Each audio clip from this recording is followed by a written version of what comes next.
CM Revanth రెడ్డిపై BRS నేత బాల్కా సుమన్ చేసిన వ్యాఖ్యలకు ఇల్లందు ఎమ్మెల్యే కొరం కనకయ్య ఫైర్ అయ్యారు. కాంగ్రెస్ శ్రేణులతో పాటు ప్రజలకు కూడా చెప్పులు ఉన్నాయని, వాటితో ఊరూరా ఊరేగిస్తామని బీఆర్ఎస్ నేతలను ఎమ్మెల్యే హెచ్చరించారు. విద్యావంతుడిగా చెప్పుకుంటూ కబ్జాలు, గూండాగిరి చేసే వ్యక్తి తీరును ఆ ప్రాంత ప్రజలు గమనించాలని కోరారు. అనేక హామీలు ప్రజలకు ఇచ్చిన కేసీఆర్ వాటిని అమలు చేయకుండా మోసం చేసి ఓడిపోయారన్నారు.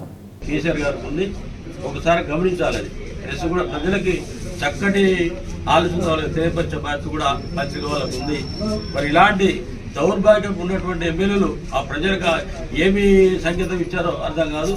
అక్కడ ఉన్నటువంటి ప్రజల్ని మరి మోసం చేస్తేనే మొన్న ఓడిపోయారు. వీళ్ళంతా ఒకరు కాదు, మంత్రులే ఓడిపోయిన పరిస్థితి ప్రాంతంలో. మన ముఖ్యమంత్రి గారికి మరి గొప్ప నాయకుడిగా పేరు తెచ్చుకొని కాంగ్రెస్ పార్టీ బలోపేతం చేసి చక్కటి పరిపాలన అందించాలని చెప్పి నిర్ణయం తీసుకున్నటువంటి వ్యక్తులు ఇలా దుర్భాషలాడటం సరైన పద్ధతి కాదు. దాన్ని తీవ్రంగా మేము ఖండిస్తూ ప్రజలు కూడా ఏ గ్రామానికి పోయినా కూడా కాంగ్రెస్ కార్యకర్తలతో పాటు ప్రజలు కూడా ఈయన తరిమికొండి చెప్పుల ధరలతో ఊరేగించే కార్యక్రమం కూడా తప్పకుండా చేస్తారని చెప్పి విజ్ఞప్తి చేస్తున్నా. చాలా లోపాలు ఉన్నాయి ఇందులో. అంటే 10 సంవత్సరాలు ప్రభుత్వం పరిపాలన చేసినటువంటి కేసీఆర్ గారు మరి ఒక ప్రాజెక్టు కట్టారు. ఏ ప్రాజెక్ట్ అది? కాళేశ్వరం ప్రాజెక్ట్ కట్టే కూలిపోయి దశలో ఉంది. మరి దానే ఏమంటారు?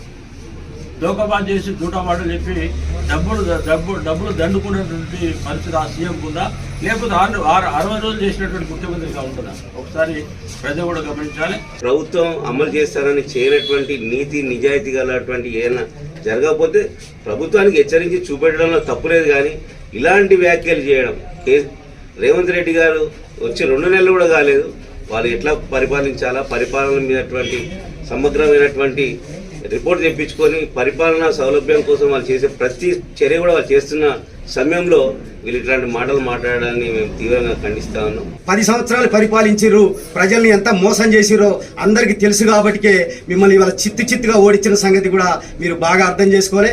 ఇప్పటికైనా మీరు ఈ యొక్క కాంగ్రెస్ ప్రభుత్వం మీద, ఈ యొక్క ముఖ్యమంత్రి రేవంత్ రెడ్డి గారి మీద అనుచిత వ్యాఖ్యలు మానుకొని ఉండాలని, లేని ఎడల ఈ మీ యొక్క బీఆర్ఎస్ పార్టీని చిత్తుగా ఇప్పటికైనా వచ్చే పార్లమెంట్లో కూడా మీకు డిపాజిట్లు కూడా రావని ఈ సందర్భంగా మేము కాంగ్రెస్ పార్టీకి హెచ్చరించారు.